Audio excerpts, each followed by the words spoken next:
It's a very structured debate according to classical lines until the questions at the end. We begin with an opening argument, 20 minutes, to Professor Craig. Professor? Ooh.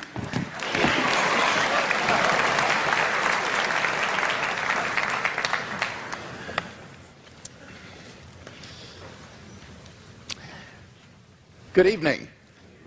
I am very excited to be participating in this debate tonight.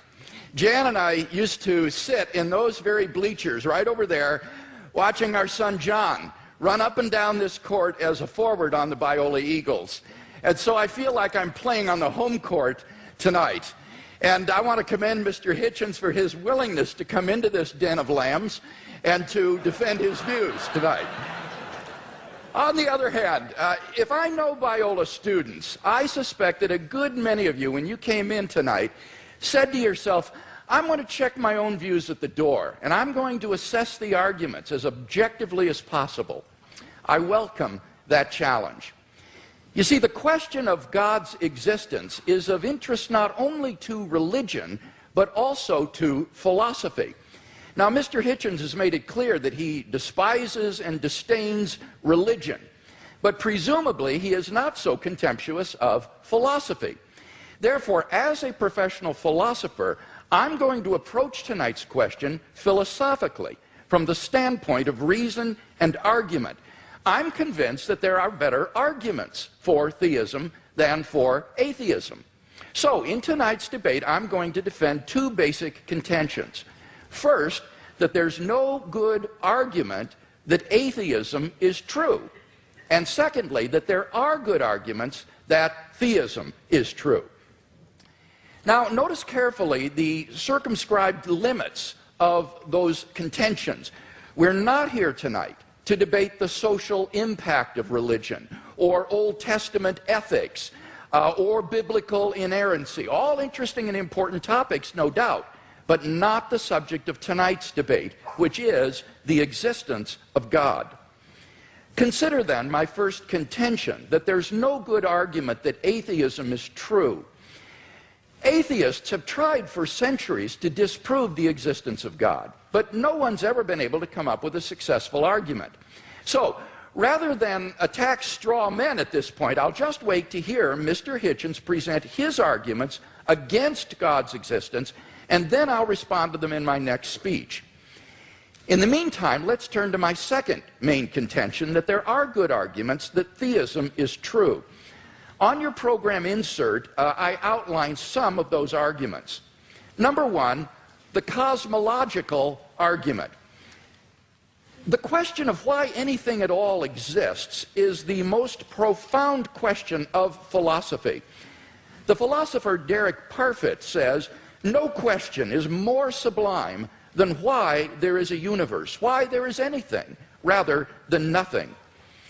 Typically, atheists have answered this question by saying that the universe is just eternal and uncaused. But there are good reasons, both philosophically and scientifically, to think that the universe began to exist. Philosophically, the idea of an infinite past seems absurd. Just think about it. If the universe never began to exist, that means that the number of past events in the history of the universe is infinite. But mathematicians recognize that the existence of an actually infinite number of things leads to self-contradictions. For example, what is infinity minus infinity? Well, mathematically, you get self-contradictory answers. This shows that infinity is just an idea in your mind, not something that exists in reality. David Hilbert, perhaps the greatest mathematician of the 20th century, wrote, "The infinite is nowhere to be found in reality. It neither exists in nature, nor provides a legitimate basis for rational thought. The role that remains for the infinite to play is solely that of an idea." But that entails that since past events are not just ideas, but are real, the number of past events must be finite. Therefore, the series of past events can't go back forever. Rather, the universe must have begun to exist. This conclusion has been confirmed by remarkable discoveries in astronomy and astrophysics.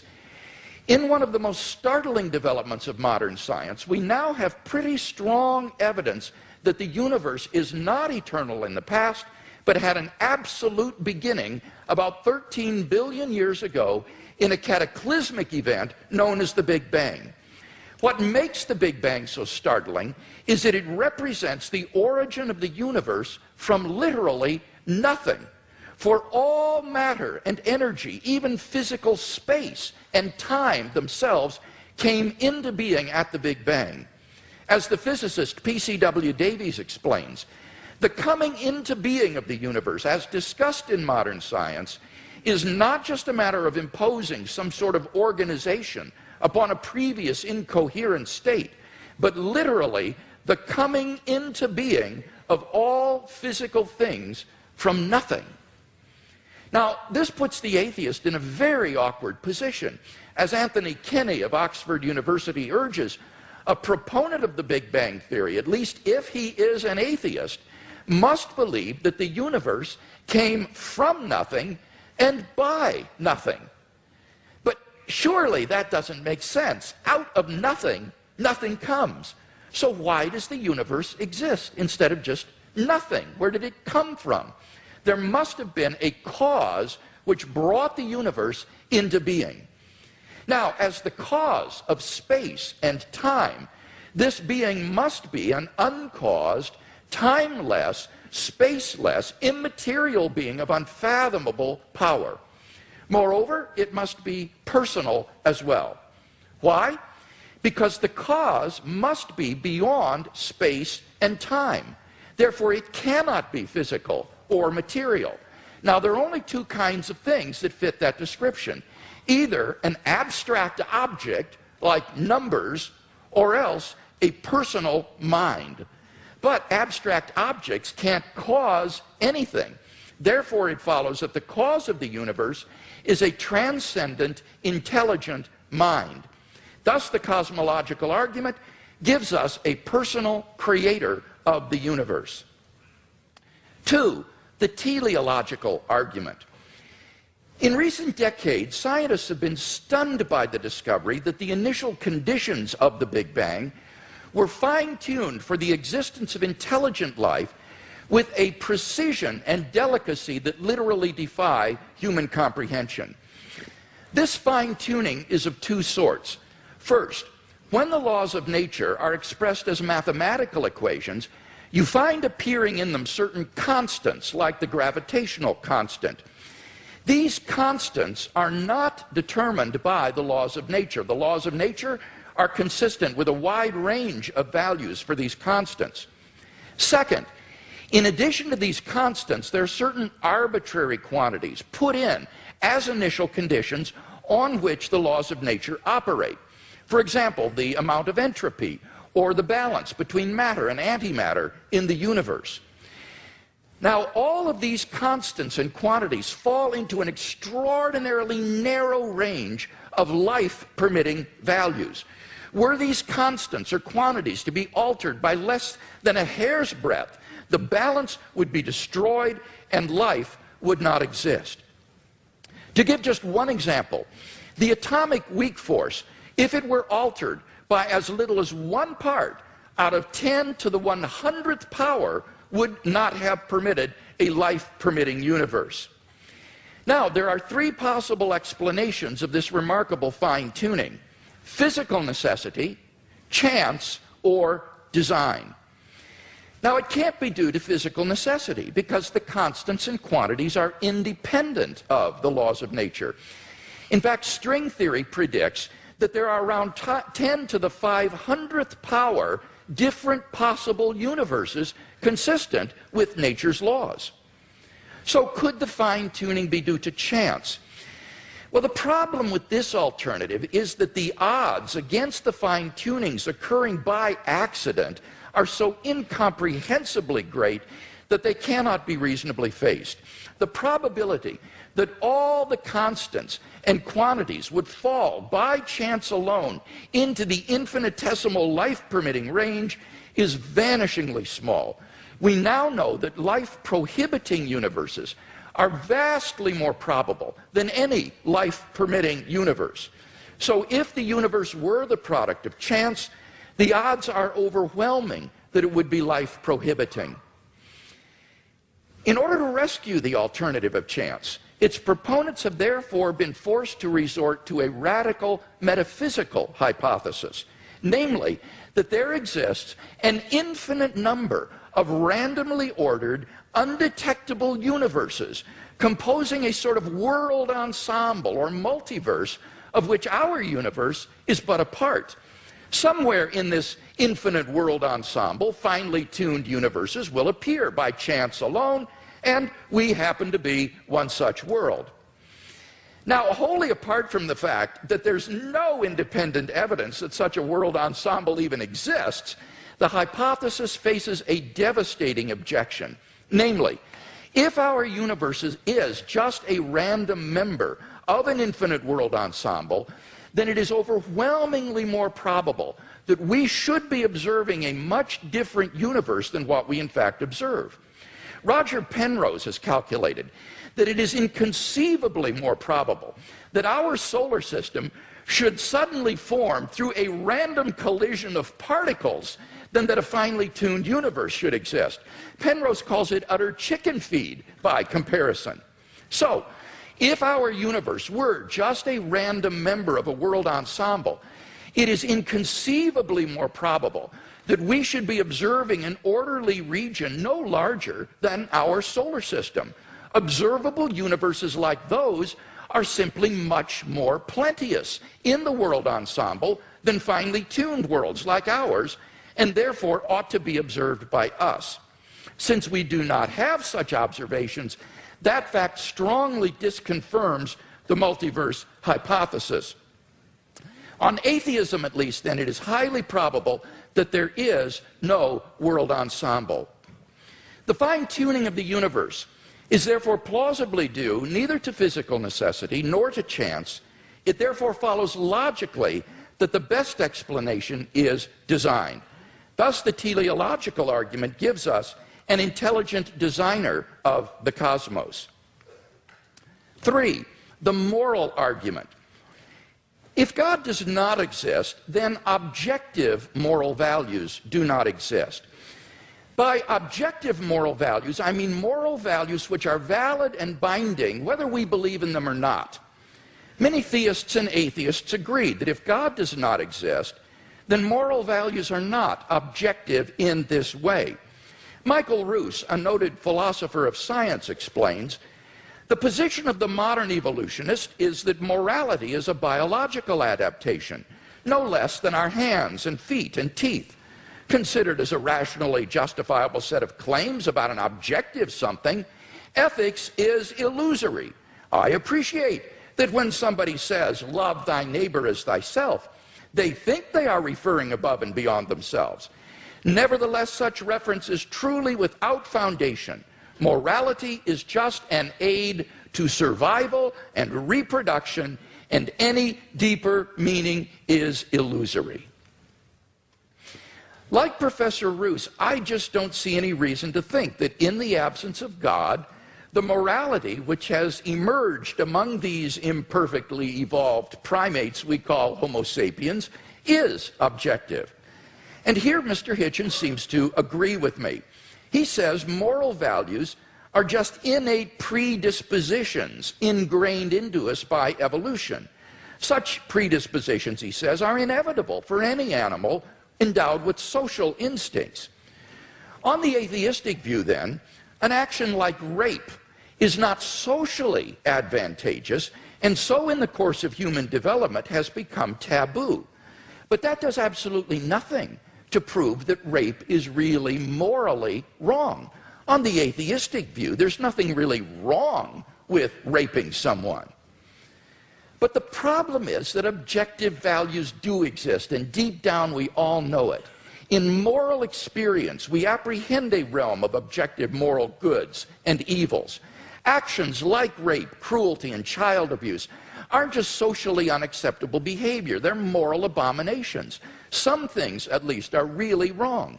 Similarly, love, equality, and self-sacrifice are really good. But then it follows logically and necessarily that God exists. Number 4, the resurrection of Jesus. The historical person, Jesus of Nazareth, was a remarkable individual. Historians have reached something of a consensus that the historical Jesus came on the scene with an unprecedented sense of divine authority, the authority to stand and speak in God's place. He claimed that in himself the kingdom of God had come, and as visible demonstrations of this fact, he carried out a ministry of miracle working and exorcisms. But the supreme confirmation of his claim was his resurrection from the dead. If Jesus did rise from the dead, then it would seem that we have a divine miracle on our hands, and thus evidence for the existence of God. Now, most people probably think that the resurrection of Jesus is something you just believe in, by faith or not.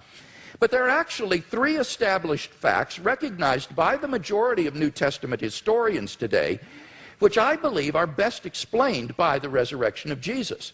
Fact number one, on the Sunday after his crucifixion, Jesus' tomb was discovered empty by a group of his women followers.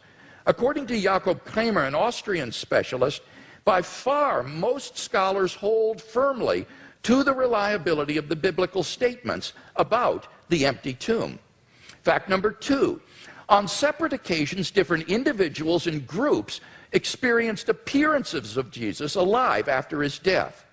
According to the prominent New Testament critic Gerd Ludemann, it may be taken as historically certain that the disciples had experiences after Jesus' death in which Jesus appeared to them as the risen Christ.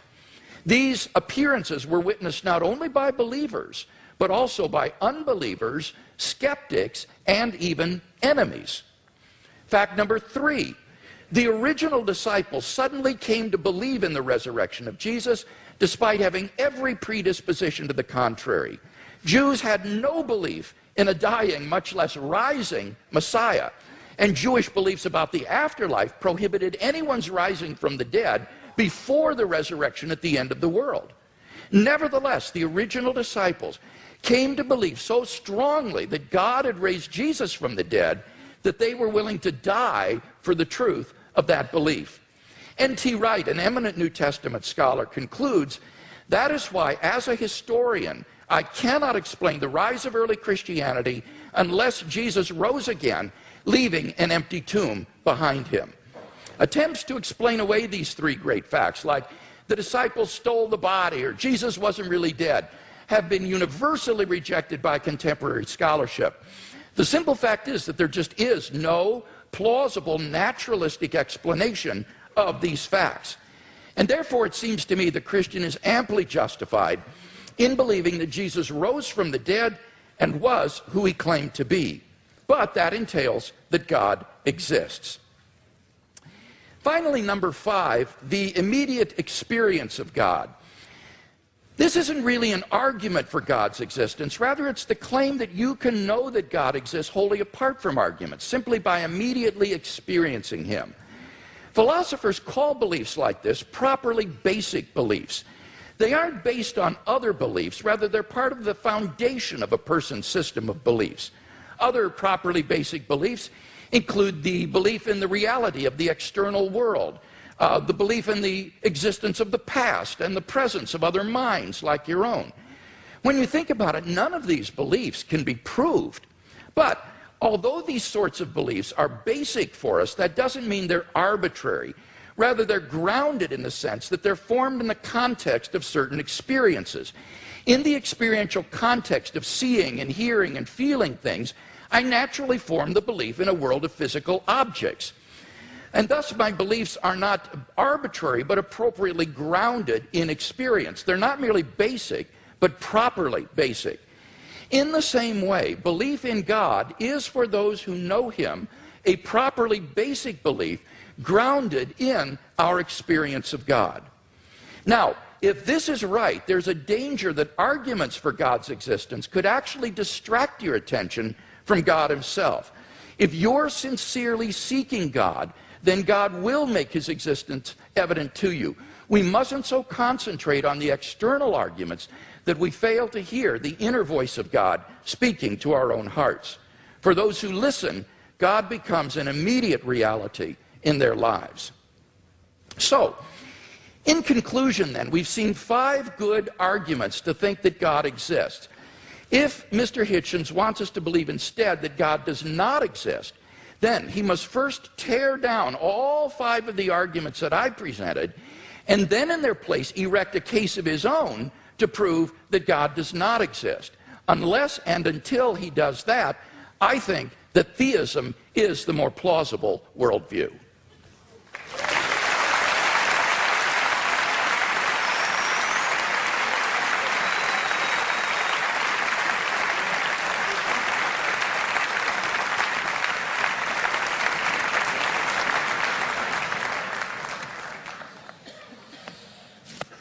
Well, am I audible? Am I audible to all? Yes. Well, ladies and gentlemen, brothers and sisters, comrades, friends, thanks for coming out, as Senator Larry Craig actually did say at his press conference. Thank you, Mr. Hewitt and Dr. Craig, for being among the very many Christians who have so generously and hospitably and warmly taken me up on the challenge I issued when I started my little book tour, and welcomed me to your places to have this most important of all discussions. I can't express my gratitude enough. Thanks to the very nice young ladies who I ran into at the Elephant Bar this afternoon, where I hadn't expected a posse of Biola students to be on staff, but where I thought, God, they're everywhere now.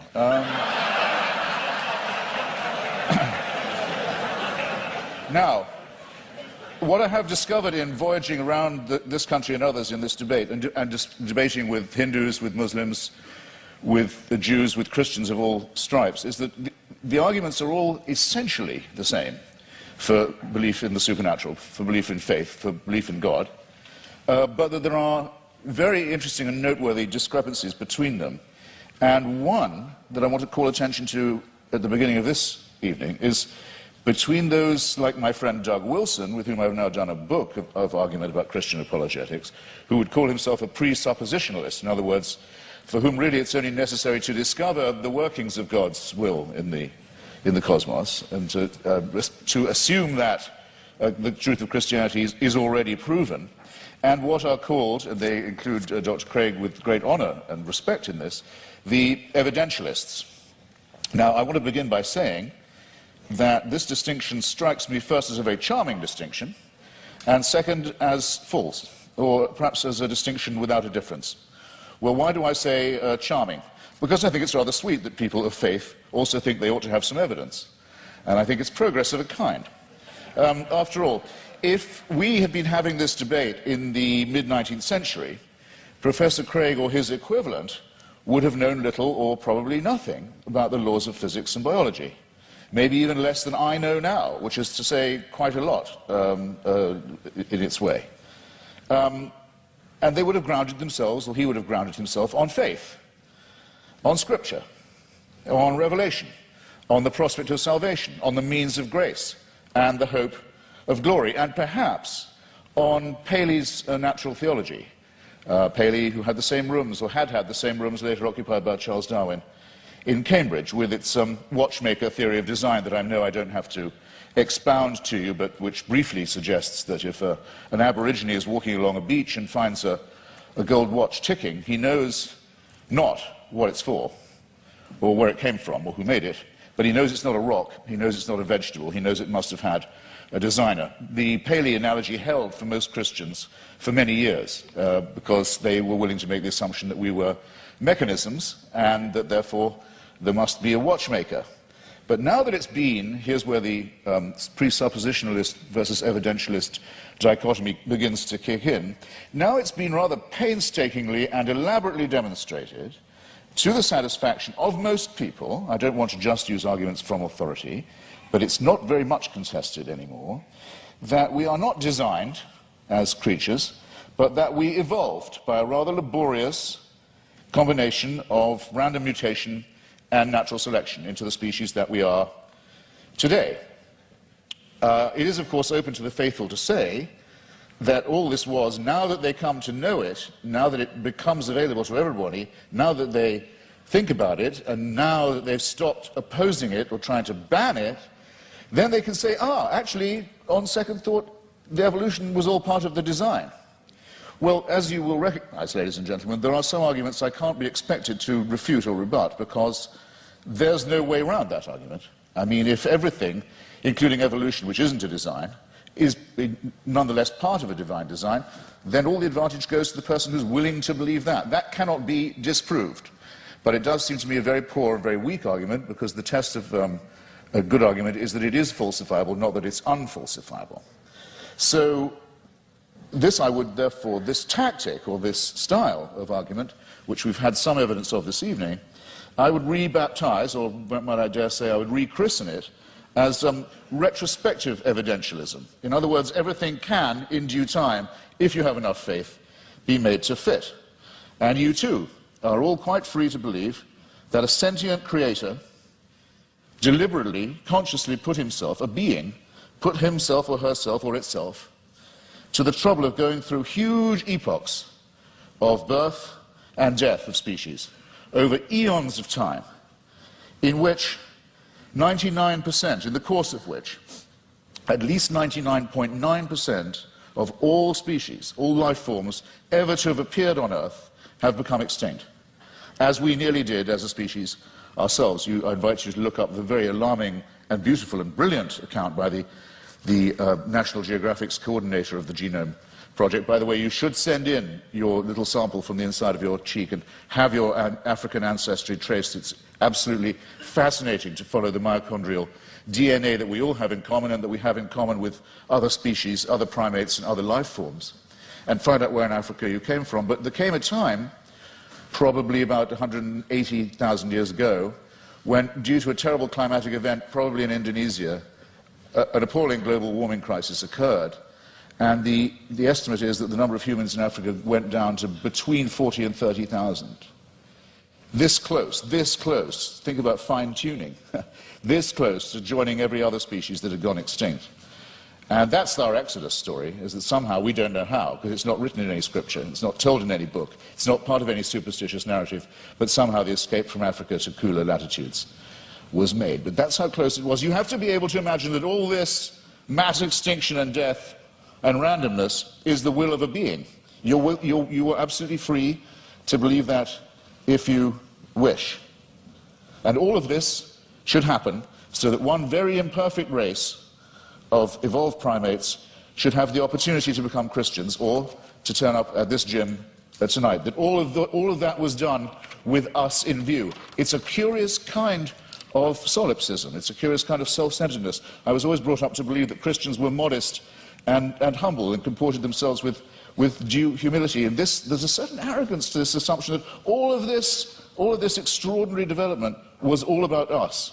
And we were the intended and designed result, and everything else was in the discard.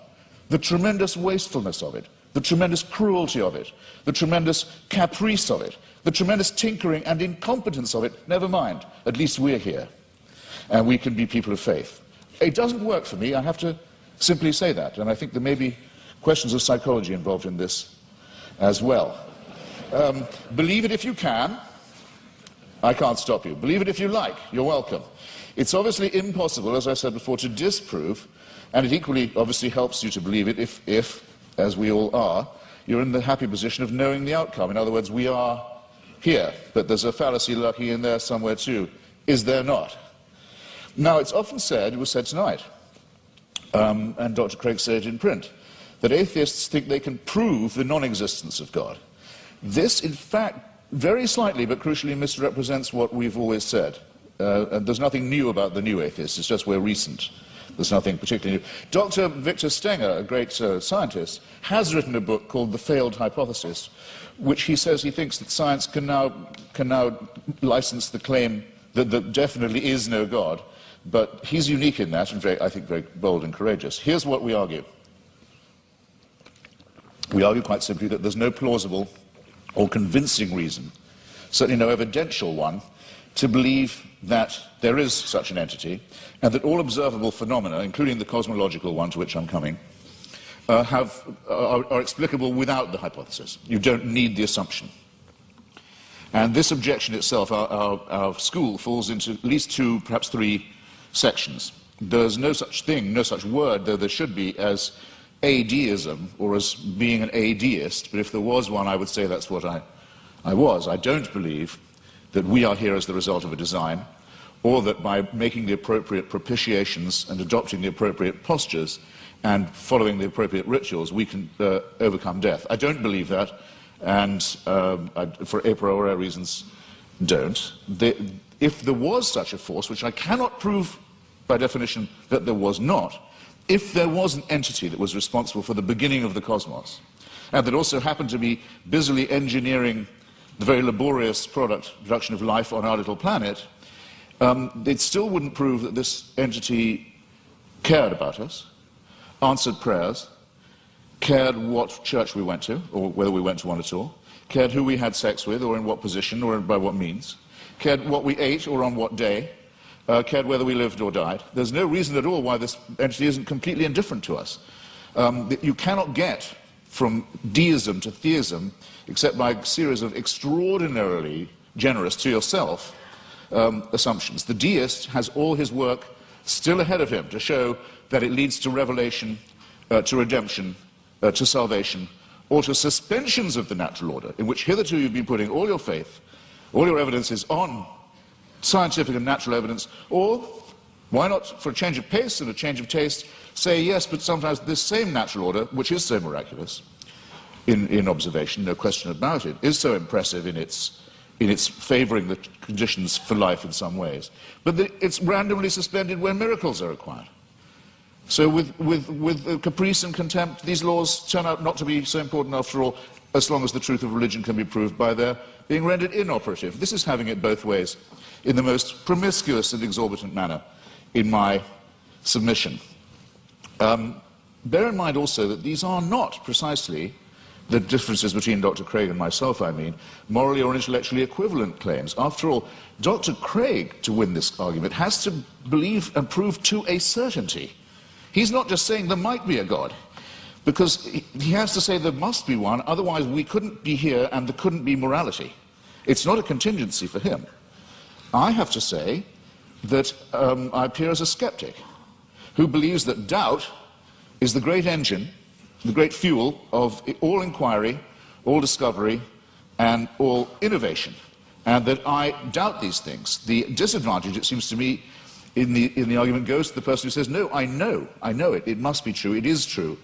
We are too early in the study of physics or biology, it seems to me, to be dealing in certainties of that kind, especially when the stakes are so high. It seems to me, to put it in a condensed form, extraordinary claims, such as the existence of a divine power with a son who cares enough to come and redeem us, extraordinary claims require truly extraordinary evidence. I don't think any of the evidence we heard from Dr. Craig, brilliantly marshalled as it was extraordinary enough to justify the extreme claims that are being made and backed by it. Hypocrisy, said La Rochefoucauld, is the compliment that vice pays to virtue. Retrospective evidentialism strikes me in something of the same sort of light. It's a concession made to the need for fact. Maybe we better have some evidence to go along with our faith, but look at what Dr. Craig says in his book.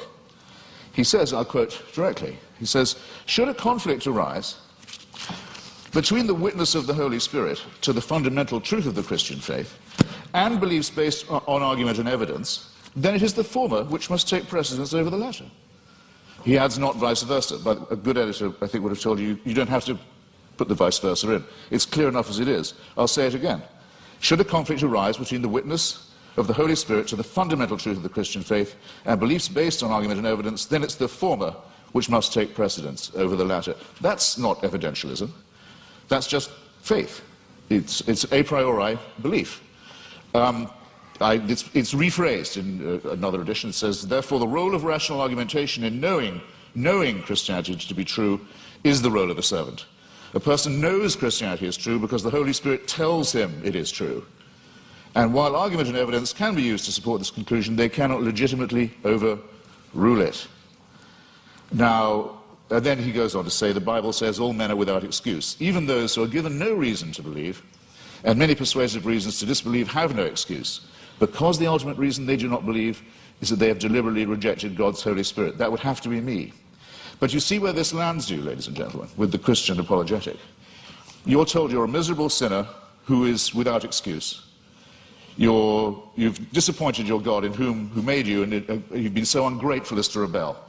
You're contemptible, you're worm-like, but you can take heart. The whole universe was designed with just you in mind. These two claims are not just mutually exclusive, but I think they're intended to compensate each other's cruelty and ultimately absurdity. In other words, evidence is an occasional convenience. Seek and ye shall find. I remember being told that in church many a time as a young lad. Seek and ye shall find. I thought it was a sinister injunction, because it's all too likely to be true. We are pattern-seeking mammals and primates. If we can't get good evidence, we'll go for junk evidence. If we can't get a real theory, we'll go with a conspiracy theory. You see it all the time. Religion's great strength is that it was the first of our attempts to explain reality, to make those patterns take some kind of form. It deserves credit. It was our first attempt at astronomy, our first attempt at cosmology, in some ways our first attempt at medicine, our first attempt at literature, our first attempt at philosophy. Good. While there was nothing else, it had many functional uses of that kind. Never mind that they didn't know that germs cause disease. Maybe evil spirits cause disease. Maybe disease is a punishment. Never mind that they believed in astrology rather than astronomy. Even Thomas Aquinas believed in astrology. Never mind that they believed in devils. Never mind that things like volcanic eruptions, earthquakes, tidal waves were thought of as punishments, not as natural occurrences on the cooling crust of a planet. The pattern seeking has gone too far, and it's gone, I think, much too far with what was until recently thought of as Christianity's greatest failure, greatest of all failures, cosmology, the one thing Christianity knew nothing about and taught the most abject nonsense about. For most of its lifetime, Christianity taught that the earth itself was the center of the universe, and we had been given exclusive dominion as a species over it. It could not have been more wrong. How are we going to square the new cosmology, the fantastic new discoveries in physics, with the old dogmas? Well, one is the idea of this fine-tuning, about which I've only left myself 3.5 minutes. I'll have to refer some of this to later in the discussion. This is essentially another form of pattern seeking on the basis of extremely limited evidence. Most physicists are very uncertain, as they have every right to be. In fact, I would say, for physicists, that as they have the duty to be at the moment, extremely uncertain about the spatio-temporal dimensions of the original episode, the Big Bang as it's sometimes called. We're in the very, very early stages of this inquiry. We hardly know what we don't know about the origins of the universe. We're viewing it from an unimaginable distance, not just an unimaginable distance in space. We're perched on a tiny rock in an extremely small suburb of a fairly minor galaxy, trying to discern our origins, but also at an unbelievable distance in time. And we claim the right to say, we can see the finger of God in this process. It's an extraordinarily arrogant assumption. It either deserves a Nobel Prize in physics, which it hasn't yet got, I notice. I don't know any physicist who believes these assumptions are necessary, or it deserves a charge of hubris. Let me make 3 tiny, quick objections to it as it stands, and I'm no more a physicist than most of you are. I'll make these lay objections. 1, was there pre-existing material for this extra spatio-temporal being to work with? Or did he just will it into existence, the ex nihilo? Who designed the designer? Don't you run the risk with the presumption of a God and a designer and an originator of asking, well, where does that come from, where does that come from, and locking yourself into an infinite regress? Why are there so many shooting stars, collapsed suns, failed galaxies? We can see with the aid of a telescope, sometimes we can see with the naked eye.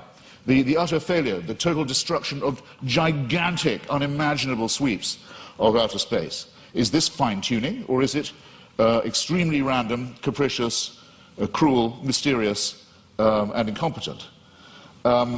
And have you thought of the nothingness that's coming? We know we have something now, and we speculate about what it might have come from, and there's a real question about ex nihilo, but nihilo is coming to us. In the night sky, you can already see the Andromeda Galaxy. It's heading straight for ours on a collision course. Is that part of a design? Was it fine-tuned to do that? We know that from the red light shift of the Hubble telescope, or rather Edwin Hubble's original discovery, the universe is expanding away from itself at a tremendous rate. It was thought that rate would go down for Newtonian reasons. No, it's recently been proved by Professor Lawrence Krauss the rate of expansion is increasing. Everything is exploding away even faster. Nothingness is certainly coming. Who designed that? And that's all if before these things happen, we don't have the destruction of our own little solar system, in which already there's only one planet where anything like life can possibly be supported. All the other planets are too hot or too cold to support any life at all, and the sun is due to swell up, burn us to a crisp, boil our oceans and die, as we've seen all the other suns do in the night sky. This is not fine-tuning, ladies and gentlemen, and if it's the work of a designer, then there's an indictment to which that designer may have to be subjected. I'm out of time. I'm very grateful for your kindness and hospitality. Thank you.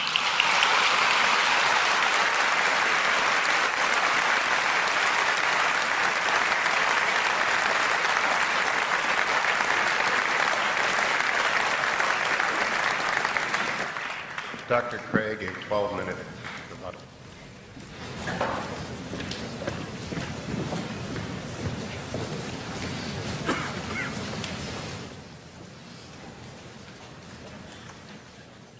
You'll remember that in my opening speech, I said I would defend two basic contentions in tonight's debate. First, that there's no good argument that atheism is true. Now, far from being a point of contention tonight, as far as I understood Mr. Hitchens' last speech, he would agree with that first statement, that there is no good argument that atheism is true.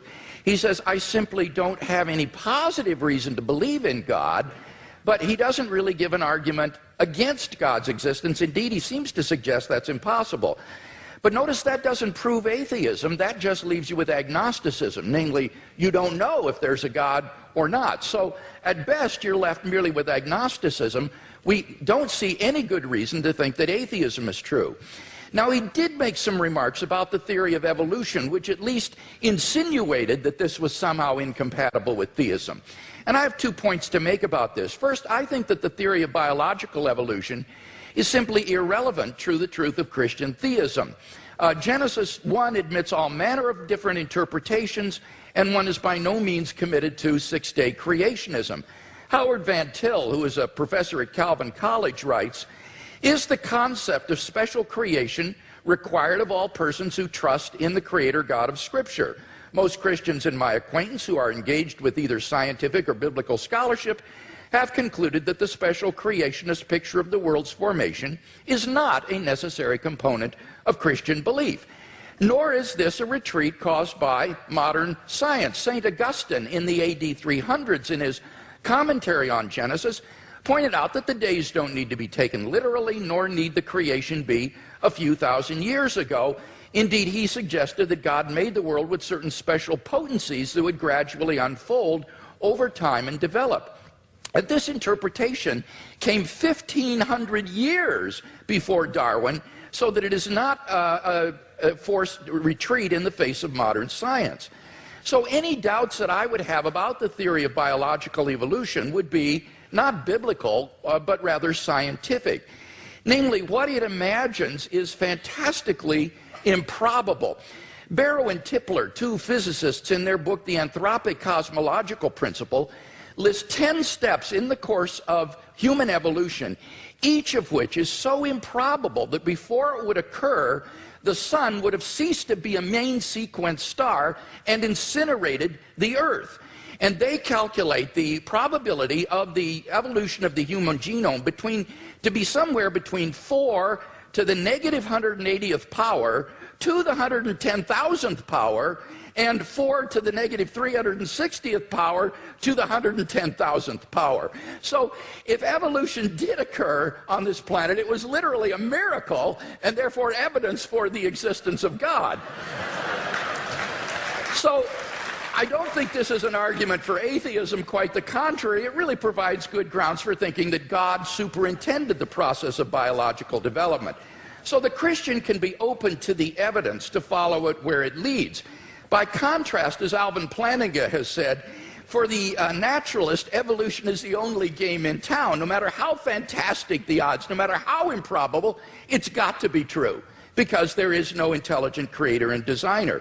So in one sense, you've got to feel a little sorry for the atheist. He can't really follow the evidence where it leads. His presuppositions determine the outcome. By contrast, if there is a fine-tuner and creator of the universe, then already in the initial conditions of the Big Bang, you have an elaborately designed universe that permits the evolution and existence of intelligent life. And I think evolution simply layers on more improbability. Now, Mr. Hitchens says, but why did God wait so long, all that waste during this time? Well, that sort of concern with efficiency is only of importance to someone with either limited time or limited resources, or both. But in the case of God, he has both unlimited resources and unlimited time, and therefore it's simply not important to do this in a quick way. Well, now, Mr. Hitchens says, but why did God wait so long before he sent Christ? Human beings have existed for thousands of years on this planet before Christ's coming. Well, what's really crucial here is not the time involved, rather it's the population of the world. The Population Reference Bureau estimates that the number of people who have ever lived on this planet is about 105 billion people. Only 2% of them were born prior to the advent of Christ.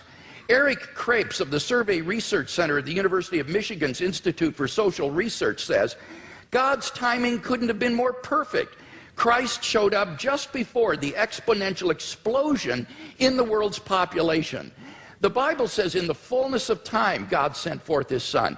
And when Christ came, the nation of Israel had been prepared. The Roman peace dominated the Mediterranean world. It was an age of literacy and learning. The stage was set for the advent of God's Son into the world.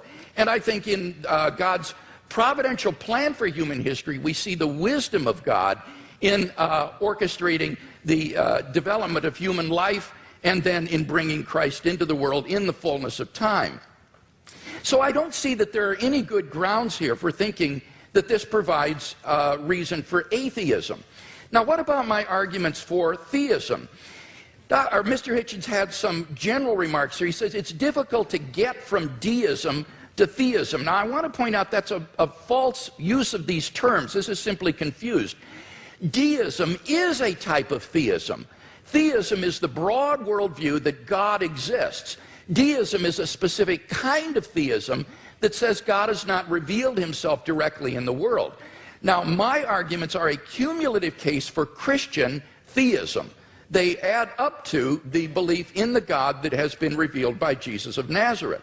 Now, Mr. Hitchens says, but you must prove this with certainty. Not at all. I am not claiming these arguments demonstrate Christian theism with certainty.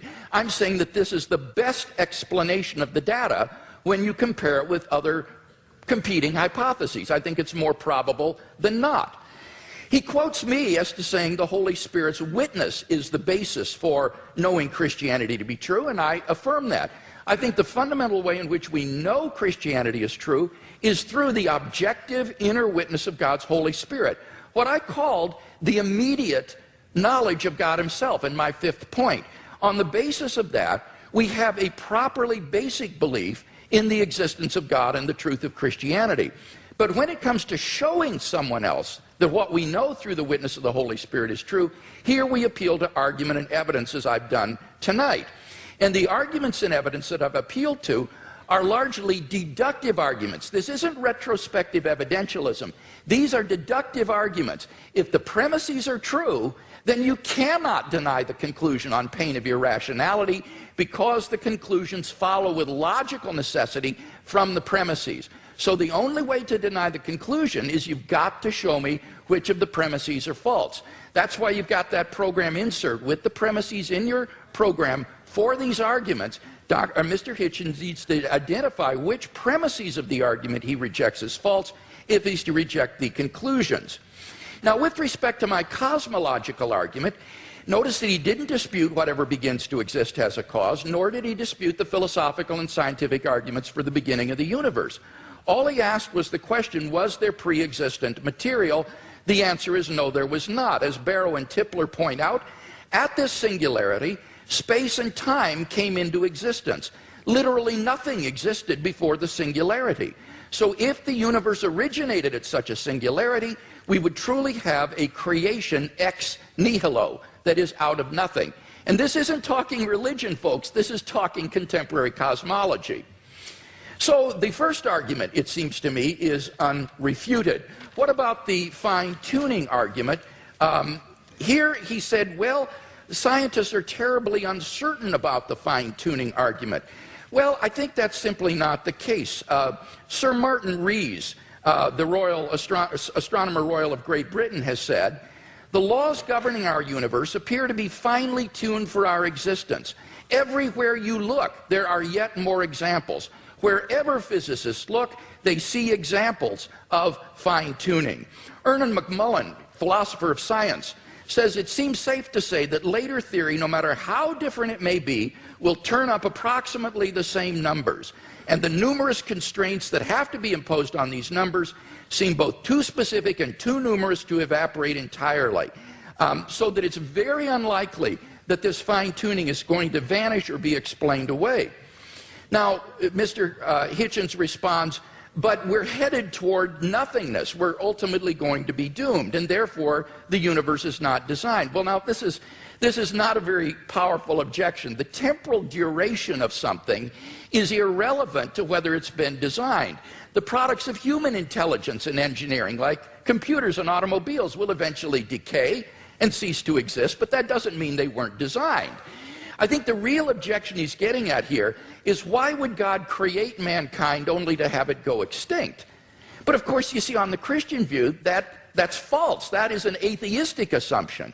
On the Christian view, life does not end at the grave, and God has given assurance of this by raising Jesus from the dead. So the objection simply has no purchase against Christian theism. So it seems to me that the fine-tuning argument is also unrefuted.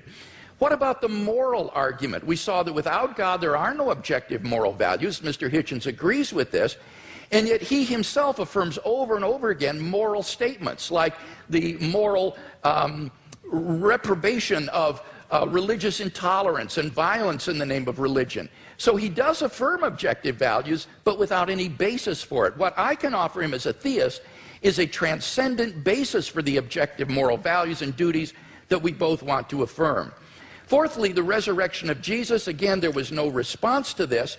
Let me simply quote N.T. Wright in his recent study of the resurrection. He says that the empty tomb and the appearances of Jesus have a historical probability so high as to be virtually certain, like the death of Augustus in AD 14 or the fall of Jerusalem in AD 70. So we are on very solid ground in affirming these three facts that I mentioned in my opening speech, and I can't think of any better explanation than the ones that the eyewitness gave, namely that God raised Jesus from the dead. Finally, the immediate experience of God. Unless Mr. Hitchens can show that I'm psychologically deranged or delusional, it seems to me I'm perfectly rational on the basis of my immediate experience of God to believe that God exists, and that therefore this for me is a properly basic belief. So I think all of these arguments stand intact despite his refutation. We've seen no argument for atheism, so clearly the weight of the evidence falls on the side of the scale for Christian theism tonight.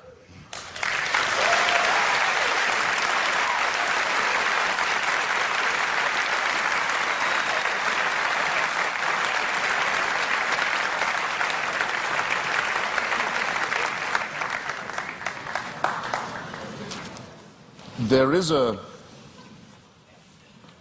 terminological problem here, which may conceal more than just terminological difficulty. The proposition that atheism is true, or that is a misstatement of what I have to prove and what we believe. There's an argument among some of us as to whether we need the word at all. In other words, I don't have a special name for my unbelief in tooth fairies, say, or witches, or in Santa Claus. I just don't think that they're there. I don't have to prove a tooth fairyism. I don't have to prove a Santa Clausism. I don't have to prove a witchism. It's just, I have to say, I think that those who do believe these things have never been able to make a plausible or intelligible case for doing so. That's not agnosticism, because it seems to me that if you don't think there is any evidence, you're wrong to take refuge in saying you're neutral. You ought to have the courage to answer the question, which one is regularly asked: are you an atheist or not? Yes, I will say, I am. You can't tell anything else about me. You can't tell anything else about what I think, about what I believe, about what my politics are, or my other convictions. It's just that I don't believe in the existence of a supernatural dimension, and I've never been shown any evidence that any process observable to us cannot be explained by more satisfactory and more convincing means. The great physicist Laplace, when showing his working model of the solar system to the Emperor Napoleon, was asked, well, your model seems to have no room for a god in it, for deity. And he said, well, Your Majesty, it still all operates without that assumption. Now, here's what you would have to believe if you thought that this was all designed. Dr. Craig gave a slight parody of what I think about this. It could be true, but you'd have to imagine, let's say the human species has been, Homo sapiens has been with us, some people say as long as 250,000 years, some say 200, some say 100,000. Francis Collins and Richard Dawkins oscillate about this. It's not a very big argument. I'll just take 100,000, if you like. You have to imagine that human beings are born. Well, actually, most of them, a good number of them aren't born. They die in childbirth, or don't long outlive it. They're born into a terrifying world of the unknown. Everything is a mystery to them, everything from disease to volcanic eruptions.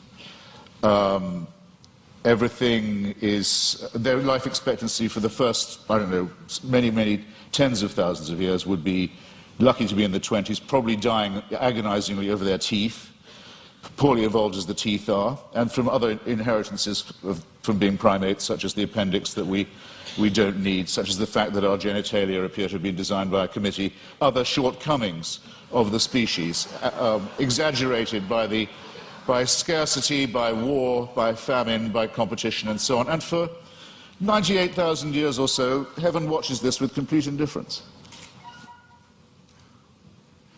And then, we know where your children go to school, by the way. Heaven watches this with total indifference, and then, with 2,000 years to go on the clock, thinks, actually, it's time we intervened. We can't go on like this. Why don't we have someone tortured to death in Bronze Age Palestine? That should teach them. That should give them the chance of redemption. You're free to believe that, but I think the designer who thought of doing it that way was a very cruel, capricious, random, bungling, and incompetent one. The news of this, Dr. Craig talks as if, okay, but since then there have been more people born, so it might have been a good time in terms of population growth. Well, there are a huge number of people in the world who still haven't even heard of this idea. The news hasn't penetrated to them. Or where it has, it's been brought to them by people who Dr. Craig doesn't think of as Christians, such as Mormons, for example. And it's taught to them in many discrepant and competitive and indeed incompatible and violently irreconcilable ways. And there's been a lot of argument in the church and the churches all this time about, well, okay, what is the answer to that? What about all the people who never could have heard the good news, or who never will hear it, or still haven't been reached by it, and who've died not knowing about it? What happens to them? How can they be saved? Well, the argument is that it's all somehow made retrospective. And as with so many of these arguments, I just comment on these, well, how convenient. Because if you're willing to make assumptions of this kind, then really evidence is only ancillary to what you are advancing. Now, I didn't have the chance. Oh, and just on Mr. Wright, sorry, I scrawled a note to myself. In your first round, Doctor, you said that N.T. Wright, who's an impressive person, says that no explanation of the success of Christianity is possible that doesn't rest on the terms of its being true. In other words, Wright says it was so successful, it must have been, and the people were so strongly motivated to believe it, that it must have been true. I regard that as a very, very unsafe assumption. Or if it is a safe one, then it must surely apply to Islam. and to Mormonism. I mean, these are two very, very, very fast-growing religions, have people prepared to sacrifice enormously for it, have ancestors who were absolutely determined of the truth of it at the time, and who made extraordinary conquests in its name. If you're going to grant this for one religion, it seems to me you have to be willing, not just willing, you may indeed be compelled to make this concession for all of them. And that, I think, would be not just an unsafe assumption, but for most of you here, a distinctly unwelcome one.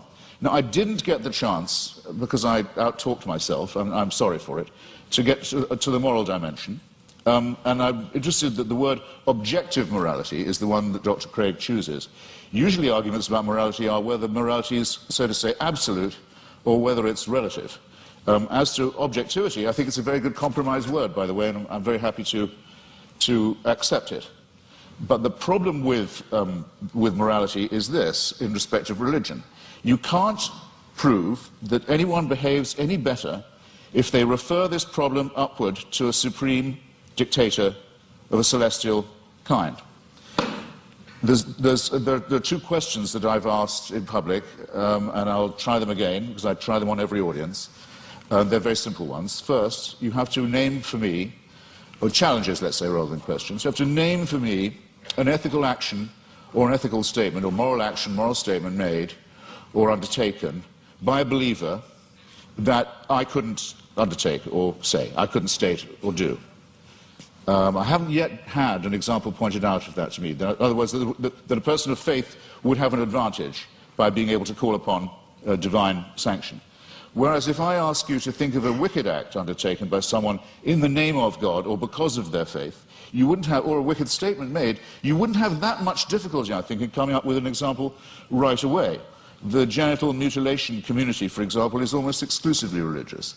The suicide bombing community is almost exclusively religious. There are injunctions for genocide in the Old Testament. There are injunctions and warrants for slavery and racism in the Old Testament too. There's simply no way of deriving morality and ethics from the supernatural.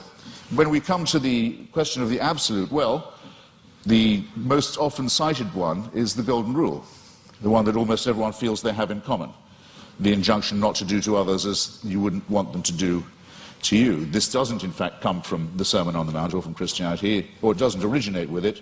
It's certainly adumbrated by Rabbi Hillel, a Babylonian rabbi, and it's to be found in the Analects of Confucius too. But it has, since we're talking about objective, relative, and absolute, a crucial weakness in it, unfortunately.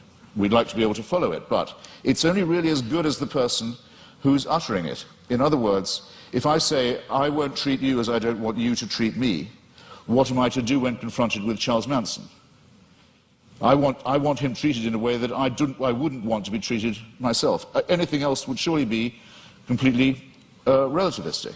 So the argument isn't at all advanced by saying that I couldn't know any of this. I couldn't have any moral promptings. I couldn't decide for myself if I see a pregnant woman being kicked in the stomach, that because she's pregnant, that's obviously worse than if it was just a woman who wasn't pregnant being kicked in the stomach. This is part of my patrimony as a human being. It's part of the essential emotional solidarity that I need to have with my fellow creatures to make us realize that we are brothers and sisters, one with another. We are dependent upon each other. We have duties. We have expectations of one another. And that if we didn't have these and try and fulfill them, we couldn't have got as far as we have. We couldn't have evolved as a species. We couldn't have ever had a society. There's never been a society found where rape and murder and perjury are not condemned. And these moral discoveries long, or absolutes if you want to call them that, long predate the arrival of anything recognizable as monotheism. It's a bit like the argument of free will. People say, well, how do you have free will? Do you think you do have it? Well, it's a very, very difficult subject indeed. Some religions say you don't, in effect, have it. That all is determined by heaven. You're really only a plaything in a larger game. I take that to be some of the point of Calvinism. There are some schools of Islam also that say it is only as Allah wills. There's no will of yours really involved, as long as you're willing to make the prostration and the obedience. So the connection between religion and free will isn't as simple, as easy as some people like to think it is. But I would say, yes, I think we have free will. And when asked why I think so, I would have to take refuge in philosophical irony and say, because I don't think we have any choice but to have free will. But at least I know at this point that I'm being ironic, and that some of the irony is at my own expense, and it's a risk I have to be willing to run. But the Christian answer is, of course you have free will. The boss insists upon it. This somewhat degrades the freedom and redefines the idea of will. And it seems to me also that there's something degrading in the idea of saying that morality is derived in the same way, that it comes from on high, that we ourselves are not good enough, that we don't have the dignity, we don't have the self-respect, we don't have the character to know a right action or a right statement when we see it or when we want to perform it. It's this servile element in religion. It's not, strictly speaking, the subject of our debate this evening, I know, but I'm damned if I completely forego it. It's the idea that buried in the religious impulse is actually the wish to be unfree, is the wish for an immovable, unchangeable, celestial authority, a kind of heavenly North Korea that will take our decisions away from us and commit us only to worship and praise and thank a great leader and his son, the dear leader, forever and ever and ever. I'm so glad there's no evidence that this is true. Thank you.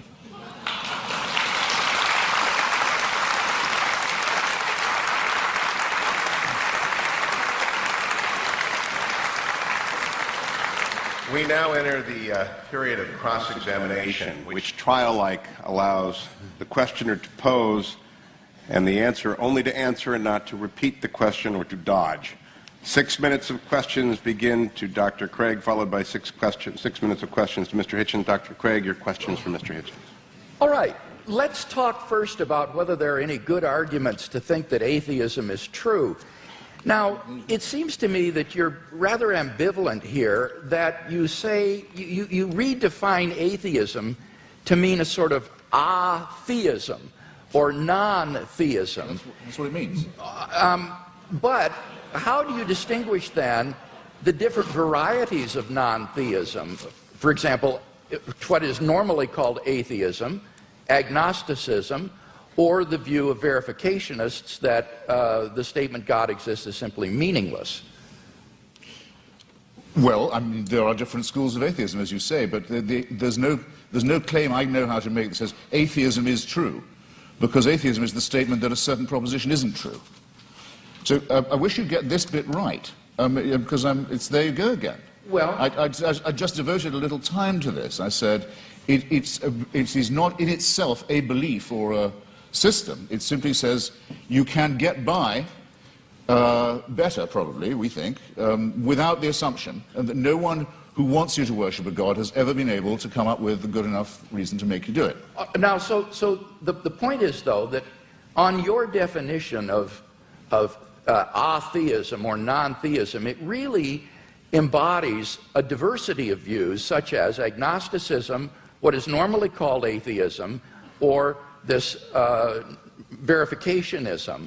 Now, which of those do you hold to within this umbrella of atheism? Are you an atheist who asserts the proposition God does not exist, or do you simply withhold belief in God in the way the agnostic does?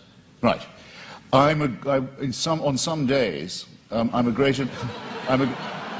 No, I'm not going to do you that much of a favor. On some days, I'm a great admirer of Thomas Huxley, who had the great debate with Bishop Wilberforce in Oxford at the Natural History Museum about Darwinism in the mid-19th century, who was known as Darwin's bulldog. We would now say Darwin's pit bull, and who completely trounced the good bishop. But I can't thank him for inventing the term agnostic. And I can't thank him for some of his social Darwinist positions either, some of which are rather unattractive. Now, I need an answer to this. My time is fleeting. Because I think agnosticism is evasive. To me, yes, if you talk about the power of the Holy Spirit and so forth, to me, that is meaningless. It's to me, I'm sorry, I've tried. It's white noise. It's like saying there is only one God and Allah is his messenger. It's gibberish to me.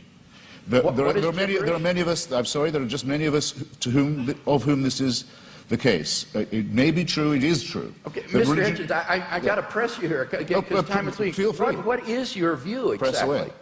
Do you affirm God does not exist, or do you simply withhold believing? Once I have said that I've never seen any persuasive evidence for the existence of something, and I've made real attempts to study the evidence presented and the arguments presented, that I will go as far as to say, have the nerve to say, that it does not therefore exist, except in the minds of its, except in the Henry Jamesian subjective sense that you say of it being so real to some people in their own minds that it counts as a force in the world, yes. Okay, so you do affirm then that God does not exist. Now, what I want to know, and do you have any justification for that?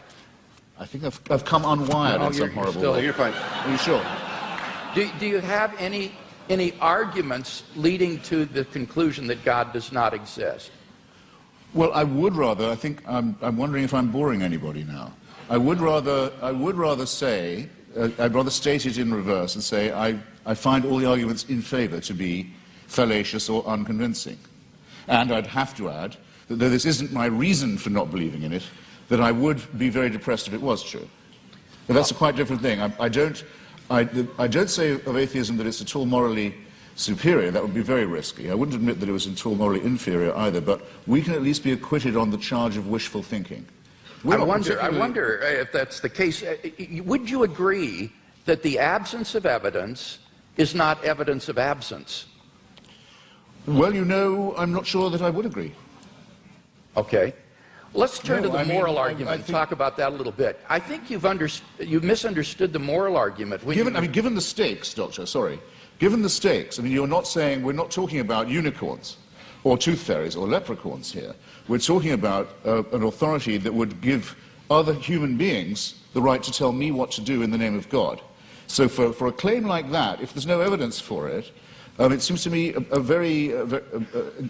not a small question. No, it's certainly not a small question. Because you're making a very, very, very large claim. Your evidence had better be absolutely magnificent, it seems to me. And it's the lack of magnificence, I think, that began to strike me first. One final question, Doctor. Okay, well, let's go to the moral argument. It seems to me there that you've misunderstood the argument in that we're looking for an objective foundation for the moral values and duties that we both, I think, want to affirm. It's not a matter of whether or not we can know what is right and wrong, or that we need God to tell us what is right and wrong. It's rather that we need to have some sort of an objective foundation for right and wrong. Wouldn't you agree on your view?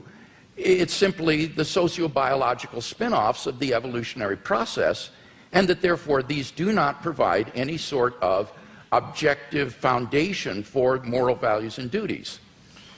That could be true, yes. That could well be true.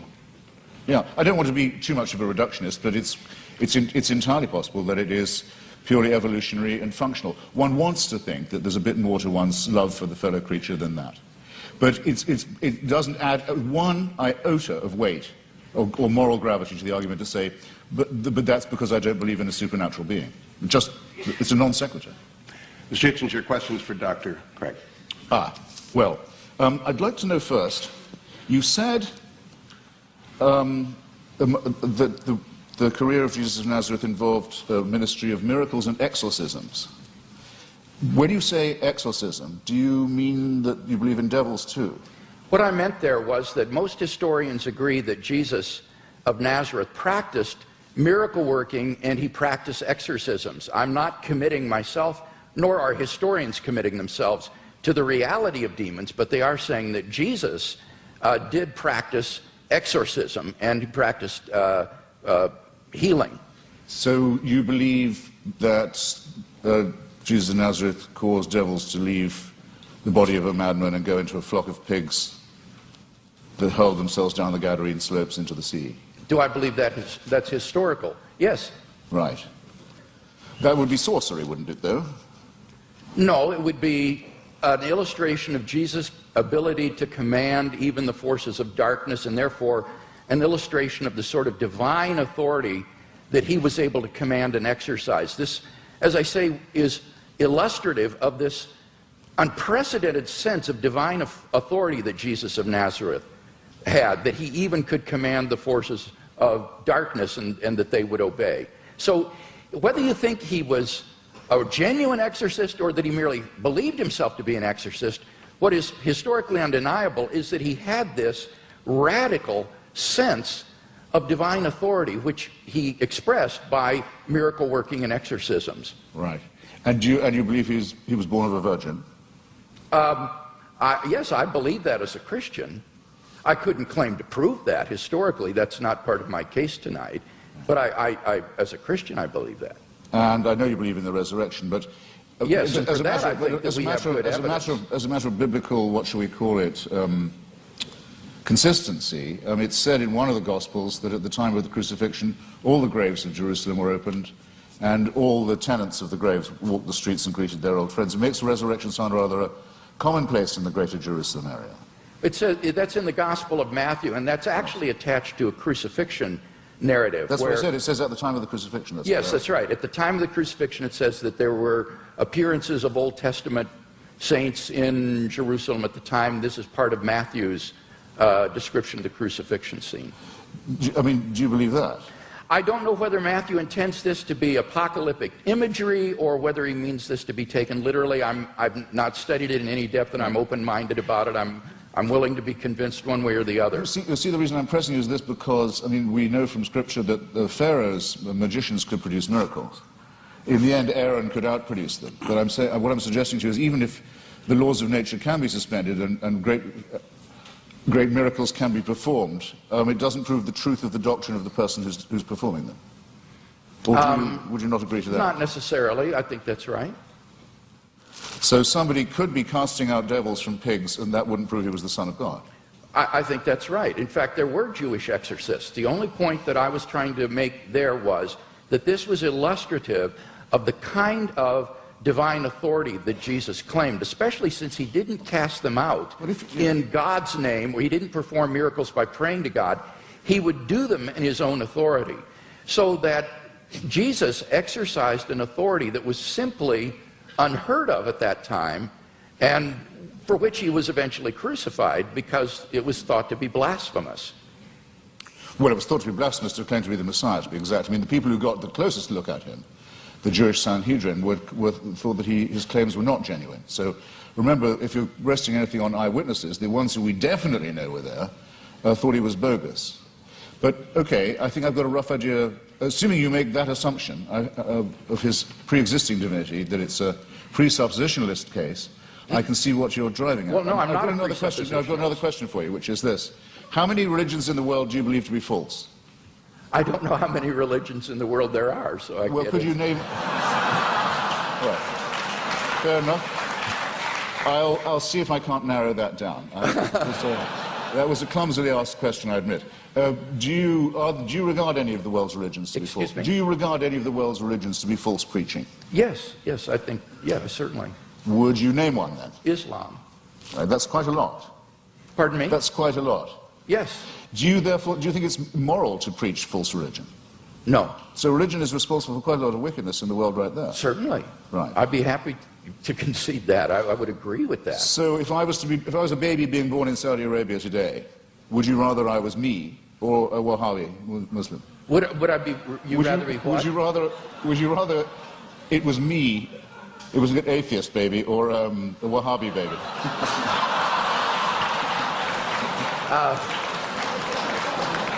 I don't have any preference as to whether you would. You do. As bad as that. Okay. Sorry, I've only got a few seconds. It's a serious question. I shouldn't squander it. Are there any Christian denominations you regard as false? Certainly. Could I know what they are? Well, I'm not a Calvinist, for example. I think that certain tenets of Reformed theology are incorrect. I would be more in the Wesleyan camp myself. But these are differences among brethren. These are not differences on which we need to put one another in some sort of a cage. So within the Christian camp, there's a large diversity of perspectives. I'm sure there are views that I hold that are probably false.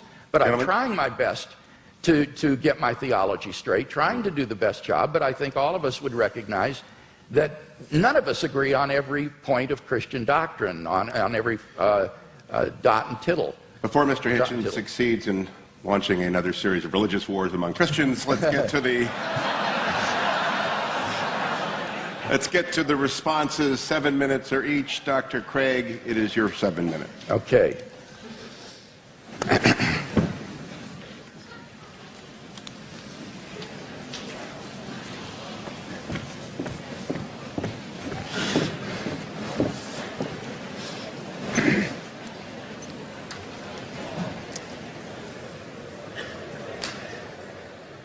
Well, I think it's very evident that in tonight's debate, we've not heard any good reasons to think that what is normally called atheism is true. That is to say, the belief that God does not exist.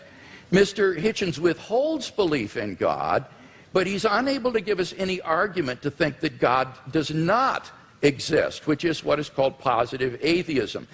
Now, he does mention that the human species has been here for 100,000 years, but I've already responded to that. What's crucial there is not the number of years, it's the population. And only 2% of the population of the earth has existed before Christ. And during that time, God is not indifferent to the lot of those people. Rather, he is preparing humanity, preparing the world for the advent of Christ, so that in the fullness of time, Christ would come into the world. And those people who lived apart from Christ, God cared for them as well and provided for them. The Bible says, ever since the creation of the world, God's invisible nature, namely his eternal power and deity, has been clearly perceived in the things that have been made. Paul says that from one man, God made every nation of men, that they should inhabit the whole earth. And he determined the times set for them and the exact places that they should live. He did this so that men would seek him and perhaps reach out for him and find him, for he is not far from each one of us, for in him we live and move and have our being. So that those who lived before Christ were covered by the death of Christ, they were covered by his atoning sacrifice, and God will judge them on the basis of the information that they had in their response to general revelation. Similarly, for those who haven't heard of the gospel yet today, they will be judged on the basis of the information that they do have and how they respond to that. And aren't you glad that you don't have to judge them? You can leave this up to the hands of a just and holy and merciful God who will judge people on the basis of how they respond to the revelation that they do have. So we've not heard any argument tonight that God does not exist. Now, by contrast, I've given 5 arguments to show that Christian theism is true. First, we saw the cosmological argument. Mr. Hitchens has not disagreed with either of the premises of this argument, and so we have good grounds for believing there's a personal creator of the universe. As for the teleological argument, again, he didn't respond to what I said in my last speech with respect to the fine-tuning being well established in science, and that the fact that we're going toward nothingness, as he puts it, is an atheistic assumption, not a Christian assumption, and therefore doesn't do anything to disprove design. Now, what about the moral argument? Here he says that you have to prove that people would behave better if they believed in God. That's not the argument. I hope that's clear to everyone. The argument is that without God as a transcendent foundation for moral values, we're simply lost in socio-cultural relativism. Who are you to judge that the Nazi ethic was wrong? Who are you to judge that the ethic of ancient Hinduism was wrong? Who are you to judge that the Afrikaner apartheid is wrong? This is all just the result of socio-cultural evolution, and there is no transcendent objective standard apart from God, and that's what God delivers for us. Now, Mr. Hitchens says, name one moral action that an unbeliever could not take. Well, that's trivially easy. If God exists, there are all kinds of moral duties that we have that the unbeliever could not recognize. At the panel discussion last week in Dallas, when Mr. Hitchens demanded that someone name such an action, a pastor on the panel immediately piped up, how about tithing? Well, leave it to a pastor to think of that, but clearly that's an action that only a believer would take. Even more fundamentally, what about the first and greatest commandment? You shall love the Lord your God with all your heart, with all your strength, with all your mind. That is an action that only a believer can take. No unbeliever can discharge even this most fundamental of moral duties. But in any case, all of this is beside the point with respect to the moral argument. The point is that on atheism, there are no moral obligations for anybody to fulfill.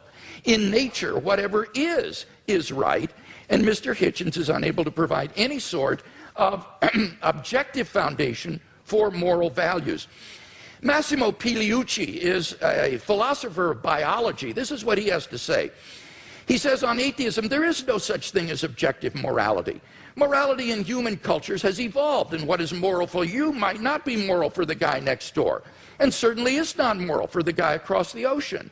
And what makes you think that your personal morality is the one and everybody else is wrong? What we call homicide or rape, he said, is very, very common among different kinds of animals. Lions, for example, commit infanticide on a regular basis. Now, are these kinds of acts to be condoned? I don't even know what that means, because the lion doesn't understand what morality is. Morality, he says, is an invention of human beings. It's just a convention that human beings have adopted to live together, but it has no objectivity. And that's what I offer Mr. Hitchens tonight, is a solid, transcendent foundation for the moral values that I think he so desperately wants to affirm. What about the resurrection of Jesus? Here he misunderstood N.T. Wright's argument. N.T. Wright's argument is not that the success of Christianity means that it's true. That would apply to Islam and Mormonism. Rather, N.T. Wright's argument is that the origin of the disciples' belief that God had raised Jesus from the dead is so un-Jewish, it is so uncharacteristic, that you have to explain what would bring them to adopt so radical a mutation of Jewish belief as belief in a dying Messiah and a rising Messiah. And he says the only thing he can think of that would explain this is the empty tomb and the post-mortem appearances of Jesus. And that's why Wright concludes that these have a certainty that is comparable to the fall of Jerusalem in AD 70. So you've got to get the argument right if you're going to deal with it. And in fact, I think the only explanation of these facts is the one the disciples gave, that God raised Jesus from the dead. Finally, the immediate experience of God has remained untouched. God is real to me, and unless I'm delusional, I'm perfectly within my rational rights to believe in God on the basis of this experience, just as I believe in the reality of the external world or the reality of the past on the basis of my experience. So I think in sum we've got 5 good reasons for believing that Christianity is true, no reason to think atheism is true, and therefore I think Christianity is clearly the more rational worldview.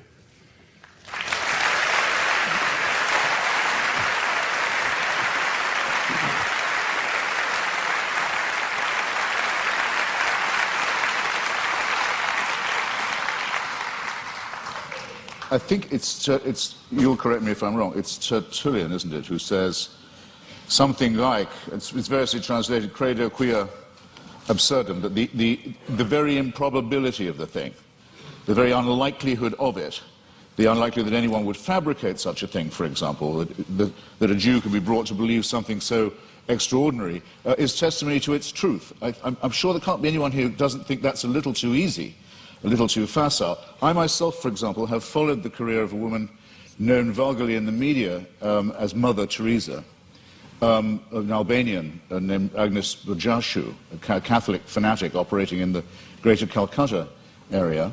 And I watched every stage of her career as a candidate for, and then the recipient of, beatification and shortly canonization. The canonization will require, and as the Vatican demands, the attestation of a miracle performed by her posthumous intercession. And the miracle's already been announced. A woman in Bengal, fortunately already a devout Catholic, by pressing a medal of Mother Teresa to her stomach, made a tumor go away, or so she says.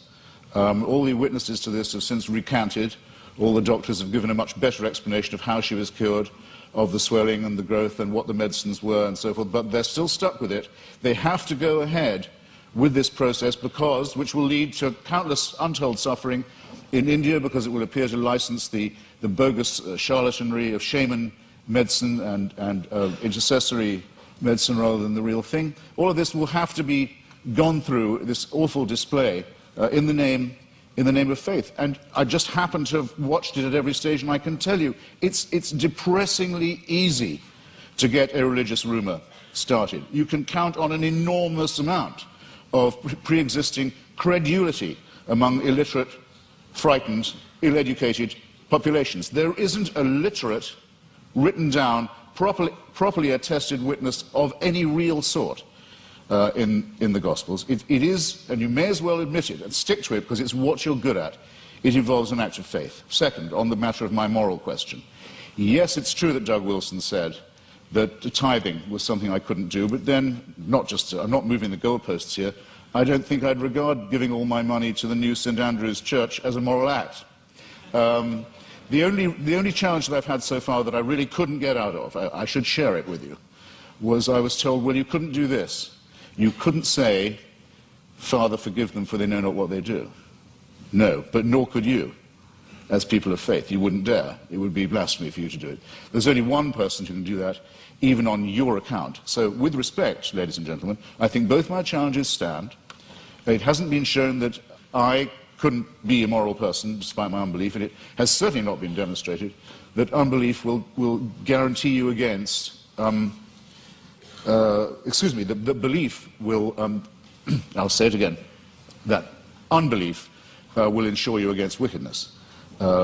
You mentioned things like apartheid and Nazism. Well, let me just run it by you. Partly this often comes up because people say, what about the crimes and wickednesses of the secular world?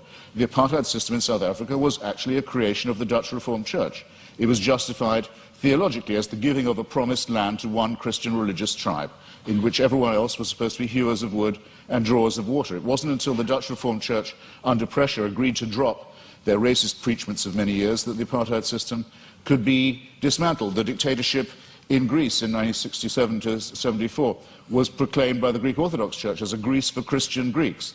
The Russian Orthodox Church at present, maybe this is one of the churches you don't recognize as Christian, I don't know, but it's currently become the bodyguard of the Vladimir Putin dictatorship in Russia. They are now producing, the Russian Orthodox Church, actual icons with halos around them of Joseph Stalin for distribution to extreme Russian nationalists and chauvinists for whom the church has become the spiritual sword and buckler. In Nazi Germany, prayers were said every year on the Führer's birthday by order of the churches for his survival and well-being. The first concordat signed by Hitler and by Mussolini in both cases was with the Vatican. If you take out the word fascist from any account of the 1920s and 30s, any reputable historical account, and you insert the words Christian right wing or actually Catholic right wing, you don't have to change a word of the rest of the sentence. And the third member of the Axis, the Japanese Empire, was led by someone who actually claimed he was himself a god, and to whom everyone in Japan was a serf, and had to admit his godhead and divinity. And it was said to all of them, where would we know without the emperor? How would we know what to do? How would we know what a right action was? Without him, there would be screwing in the streets. There would be chaos. No one would know their bearings. Without our God, we would be rudderless. Many Japanese people, in fact, it's pitiful to report, still actually believe that. Now, I want to say, in other words, that religion is the outcome of unresolved contradictions in the material world. That if you make the assumption that it's man-made, then very few things are mysterious to you. If you make the assumption that religion is man-made, then you would know why, it would be obvious to you why, there are so many religions. When you make the assumption that it's man-made, you will understand why it is that religion has been such a disappointment to our species, that despite innumerable revivals, innumerable attempts again to preach the truth, innumerable attempts to convert the heathen, innumerable attempts to send missionaries all around the world, that the same problems remain with us, that nothing is resolved by this, that if all religions died out, or all were admitted to be false, instead of, as all believers will tell you, only some of them are false. In other words, we're faced with the preposterous proposition that religion are either all of them true, or none of them true, or only one exclusive preachment is true. And none of these seem to me coherent, and all of these seem to be the outcome of a man-made cult, assumed that all of them were discredited at the same time, all of our problems would be exactly what they are now. How do we live with one another? Where indeed do morals and ethics come from? What are our duties to one another? How shall we build the just city? How shall we practice love? How shall we deal with the baser, what Darwin called the lowly stamp of our original origins, which comes not from a pact with the devil or an original sin, but from our evolution as well. All these questions, ladies and gentlemen, would remain exactly the same. Emancipate yourself from the idea of a celestial dictatorship, and you've taken the first step to becoming free. Thank you.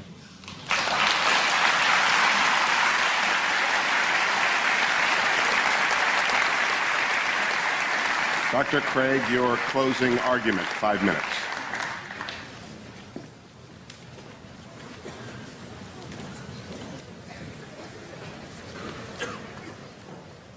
In my final speech, I'd like to try to draw together some of the threads of this debate and see if we can come to some conclusions. First, have we seen any good arguments tonight to think that God does not exist? No, I don't think we have. We've heard attacks upon religion, Christianity impugned, God impugned, Mother Teresa impugned, but we haven't heard any arguments that God does not exist. Mr. Hitchens seems to fail to recognize that atheism is itself a worldview, and it claims alone to be true, and all the other religions of the world false. It is no more tolerant than Christianity with respect to these other views. He asserts that he alone has the true worldview, atheism. The only problem is he doesn't have any arguments for this worldview. He just asserts it. So it seems to me that if you're going to have a worldview and champion it tonight, you've got to come to a debate prepared to give some arguments, and we haven't heard any. He did have an argument about evolution, but when I explained that, it actually turned out to be supportive of theism. Evolution actually provides evidence for the existence of a designer of the universe. So we've not heard any good arguments to think that atheism is true. Now, I presented 5 reasons to think that theism is true. And this is what God, or the God hypothesis, does give you. He asks, what does it give us? It explains a broad range of human experience, philosophical, ethical, scientific, historical, experiential. I find the attraction of the God hypothesis is that it is so powerful in making sense of the way the world is. For example, the God hypothesis explains the origin of the universe. Mr. Hitchens has completely dropped this point in tonight's debate when we saw that, in fact, scientific and philosophical evidence points to a beginning of the universe out of nothing, and therefore to a transcendent personal creator of the cosmos. The teleological argument, the fine-tuning that is established in the initial conditions of the universe, not to speak of in the biological complexity that then ensued. And again, Mr. Hitchens has dropped that in the course of the debate tonight. So we have a creator and an intelligent designer of the cosmos. Thirdly, the moral argument. We saw that without God, there are no objective moral values. And here Mr. Hitchens has consistently distorted the argument. He's portrayed the argument as, how would we know moral values if we didn't believe in God? We don't need to believe in a tyrant in order to find moral values. Unbelief doesn't produce wickedness. That is all irrelevant. The point is that there is no foundation on a naturalistic worldview for the moral values and duties that we both want to affirm. And he agrees with that. This is what he says, and I quote. He says, our innate predisposition to both good and wicked behavior is precisely what one would expect to find of a recently evolved species that is half a chromosome away from chimpanzees, primate, and elephant, and even pig societies show considerable evidence of care for others, parent-child bonding, solidarity in the face of danger, and so on. As Darwin put it, any animal whatever endowed with well-marked social instincts would inevitably acquire a moral sense or conscience as soon as its intellectual powers had become as well developed as in man. That is the sociobiological explanation of morality. The problem is that that moral sense that develops in pig societies, chimpanzees, baboons, and Homo sapiens is illusory on atheism, because there are no objective moral duties or values that we have to fulfill, and that's what the theist can offer Mr. Hitchens. And so I want to invite Mr. Hitchens to think about becoming a Christian tonight. All of... Honestly, if he is a man of goodwill who will follow the evidence where it leads, all of the evidence tonight has been on one side of the scale. And he wants to affirm objective moral values, so why not adopt theism? The resurrection of Jesus has gone unrefuted. The argument is not that it's too improbable to be false. The argument is that you need a historically sufficient explanation to explain why the disciples came to believe this. And there isn't one apart from the empty tomb and appearances. It's not a matter of rumor because the empty tomb was public knowledge in Jerusalem. It would be impossible for Christianity to flourish in Jerusalem in the face of an occupied tomb. Finally, the immediate experience of God. If there's anybody watching or listening to the debate tonight who hasn't found God in a personal, experiential way, then I want to invite you as well to think about becoming a Christian. I became a Christian as a junior in high school, and it changed my entire life. And I believe that if you'll look into it honestly with an open mind and an open heart, that it can change your life as well.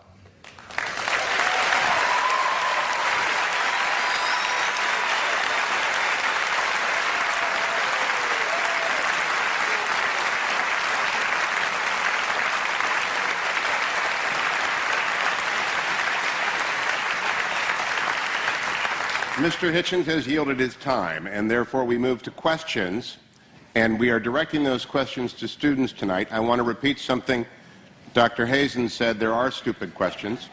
I want to add to it, we are uninterested in your opinions, only your questions matter to us.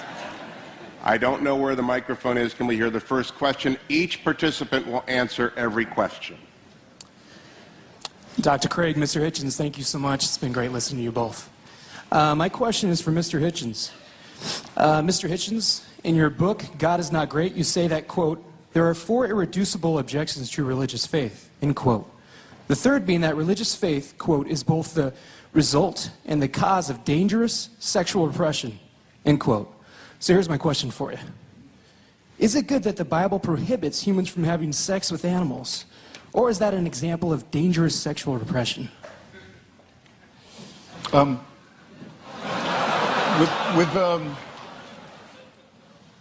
The allusion I was making was not to the man-made in the ordinary sense nature of religion, that you can tell from studying some of its codes that it's humans that are inventing it. That's why so many of the injunctions in the Old Testament are, as you quite rightly say, concerned with agriculture, shall we put it delicately. But it's more that it's men-made, that it's designed to keep women in subordination. But could you answer the question? Do you think the Bible is right to prohibit humans from having sex with animals? I don't know of any good advice about having sex with animals. In favor of it, I mean to say, look, there are things that if people do, incest is one, and cannibalism is another. If you do them, you'll die out. A society that permitted it would. There were societies in New Guinea that did practice cannibalism, and there's a terrible disease that you get called kuru if you do it, and it seems to be. If you like, there are some rules that are self-enforcing. That's not what when I was talking about sexual repression, I was talking about the enormous number of prohibitions on sex between men and women, and on the evident fear of female sexuality, and the superstitious dread, for example, of female menstrual blood. Things of this kind. Dr. Craig, your assessment of that question and answer. Well, I think the question illustrates that apart from God, whatever is in nature is right. There is no thing barred in nature if there is no sort of objective moral code. So the question is a good one because it illustrates that here is a guideline for sexual expression that is very good for human beings and not something that's meant to be repressive or harmful to human beings. In fact, the studies I've seen says that religious people have more fun with sex than people who are not religious, and it's actually shows that they are more sexually satisfied in marriage and so forth. So I think the question makes a good point. I think I have to have another bite of this.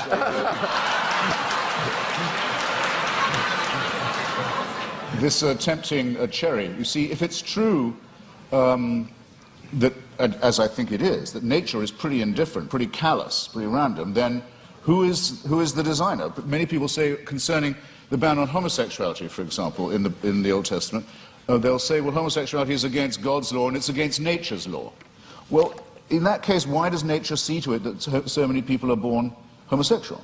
Or, if you want to rephrase it, why does God have so many of his children preferring sex with their own gender? It doesn't help. It doesn't, in clarifying and elucidating this, it doesn't help to assume a supernatural authority. Whereas, if you look at the reasons given by Maimonides and the other sages for the practice of circumcision, it is precisely to dull and to blunt the sensation of an organ which I don't think even... well, I'll leave it there. Our next question. It's explicitly designed, in other words, to reduce a sexual pleasure, make it more of a painful duty than a celebration. When you ask for it. I don't want to misrepresent myself. I was a student here and graduated.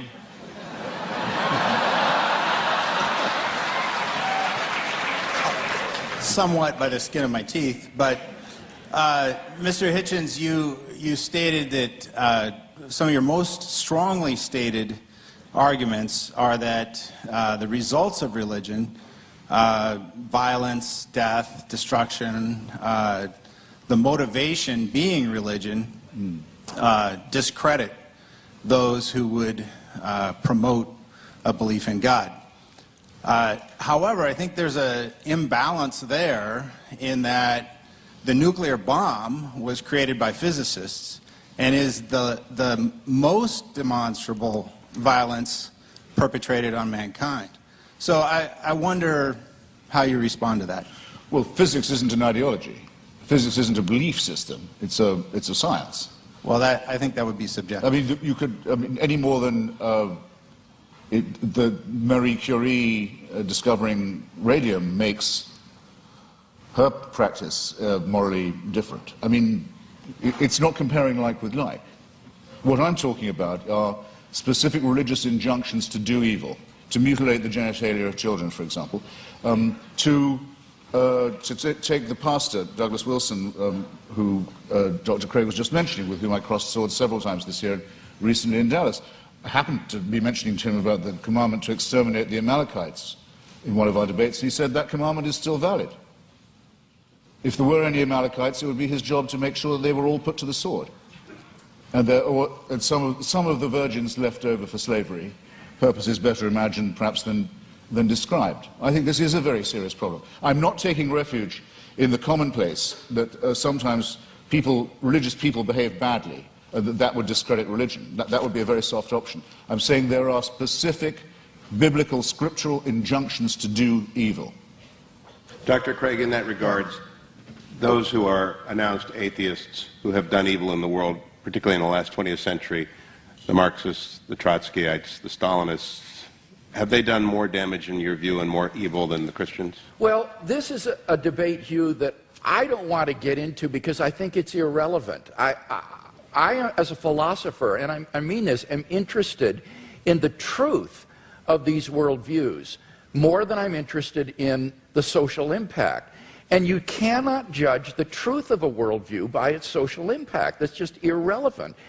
Bertrand Russell, in his essay, Why I'm Not a Christian, understood this. Russell said, you cannot assess the truth of a worldview by seeing whether it's good for society or not. Now, the irony was, when Russell wrote that back in the 20s, he was trying to refute those who said that you should believe in Christianity because it's so socially beneficial to society. It was just the mirror image of Christopher Hitchens' argument, where saying you shouldn't believe in it because it's socially detrimental to human culture.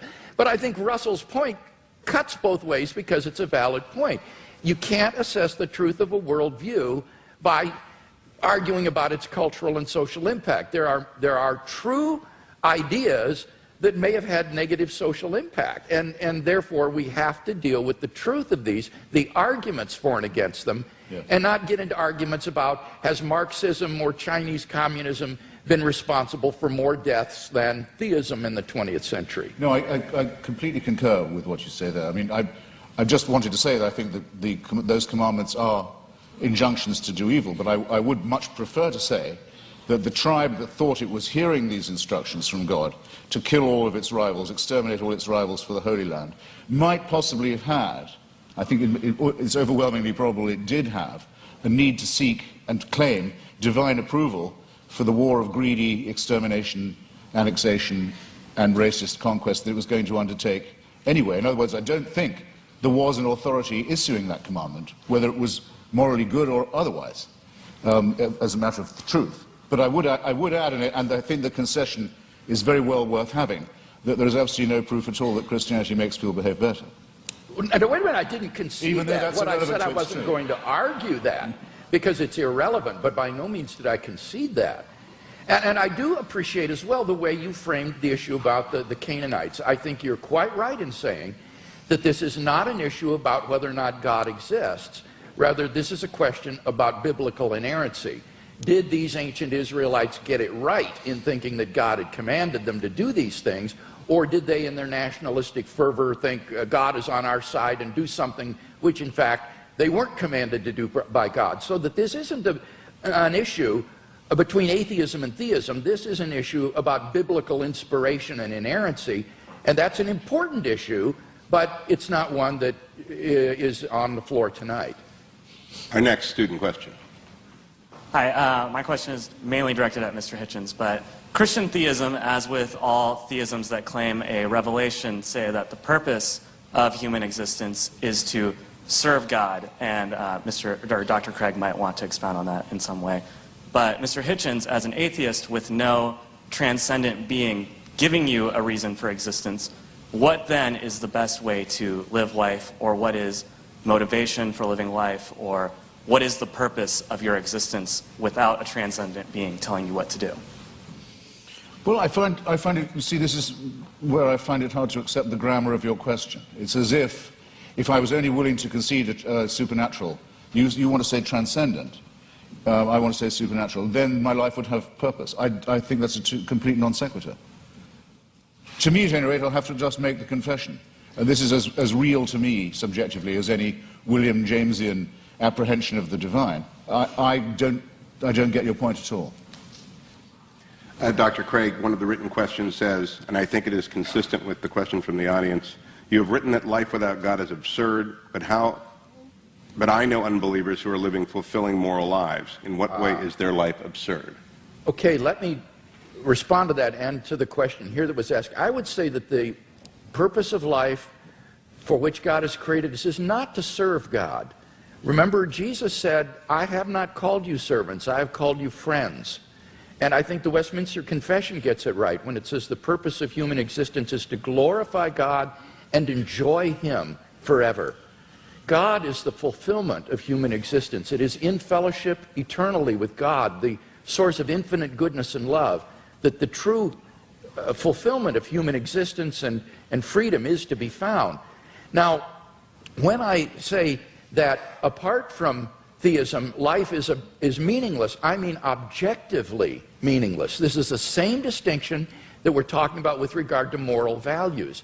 I'm saying that on atheism, there is no objective purpose for human existence.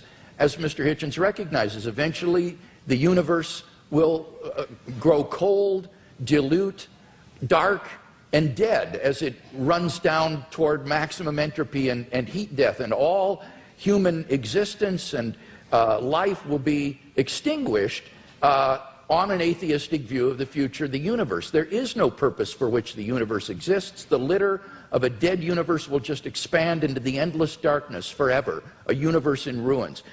Now, of course, one can still live one's life as an illusion, thinking, well, the purpose of life is to, say, hit 40 home runs and steal 40 bases every year, you know, in the major leagues, and you draw the meaning of your existence from that. But that's not really the meaning of your existence. That's just a subjective illusion.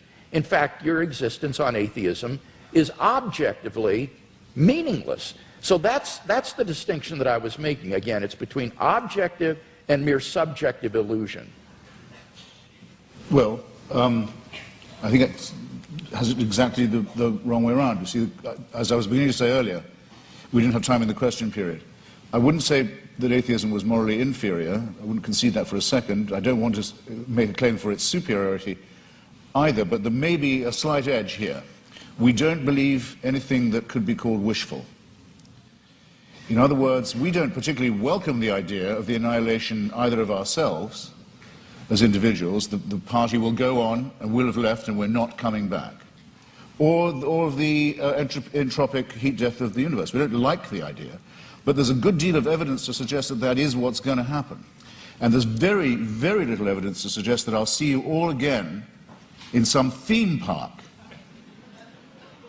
One nice and one nasty experience. There's absolutely no evidence for that at all. So I'm willing to accept, on the evidence, conclusions that may be unwelcome to me. I'm sorry if I sound as if I'm spelling that out, but I will. Now, you want to know what makes my life meaningful? Generally speaking, it's been struggling myself to be free, and if I can say it without immodesty, Mr. Hewitt kindly said it for me, too flatteringly beforehand, but trying to help others to be free too.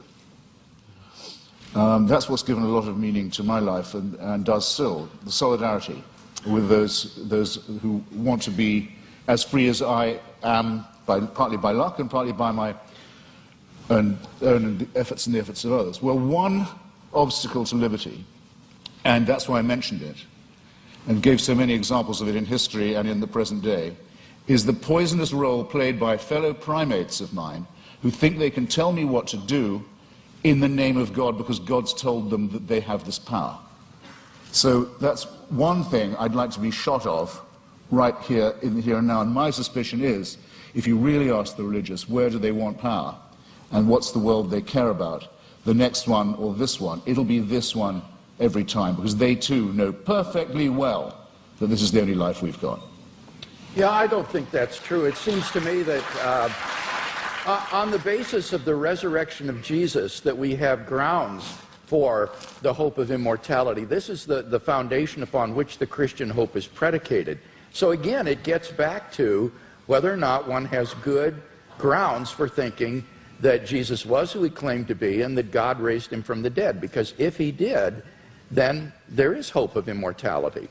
But then I return your question to me, I return it to you in a different form. If there's going to be a resurrection, an ingathering, if in the end all injustices will be cancelled, all tears dried, all the other promises kept, then why do you care what happens in this brief veil of tears? Why do the churches want power in the here and now? Why do they want to legislate for things like abortion or sexuality or morality? Why bother? I mean, isn't it just as much the case, as Dostoevsky says about atheism, that without God all things are possible, that with God all things are thinkable too? Not at all. As Dostoevsky said, if there is no immortality, all things are permitted, he said, because it all ends up the same, it all comes out in the wash the same. But if there is a God who exists, who loves human beings and has created them in his image and endowed them with intrinsic moral value and unalienable rights, then you have every reason to treasure other persons as ends in themselves. And the desire of pro-life persons to champion the lives of the unborn or the lives of the dying isn't a power grab, Mr. Hitchens. It's because they genuinely care about the lives of innocent human beings that they believe are being wantonly destroyed. So it's a very positive motivation. Agreed, but there are perfectly good humanist motives for doing all those things, and if you want to have a reason for caring about the survival and health and well-being of others, the idea that you might depend on them for the only life you've got, and they on you for solidarity, is just as good an explanation for right action. But per contra, if people think God is telling them what to do, or they have God on their side, what will they not do? That's what I meant by the reversal of the Dostoevsky question. What crime will not be committed? What offense to justice and to reason and to humanity is not regularly committed by people who are convinced that it is God's will that they do that? If they commit such atrocities, it is only because they act inconsistently with their worldview rather than in line with it. Jesus would not have been a guard at Auschwitz or someone who would take away the human rights of another person. need to ask what kinds of actions are sanctioned by a worldview. And on atheism, as Dostoevsky said, it seems everything is permitted. Humanism, without God as a basis for humanism, is just a form of speciesism, a bias in favor of your own species. I think Christianity affirms the real basis for humanism.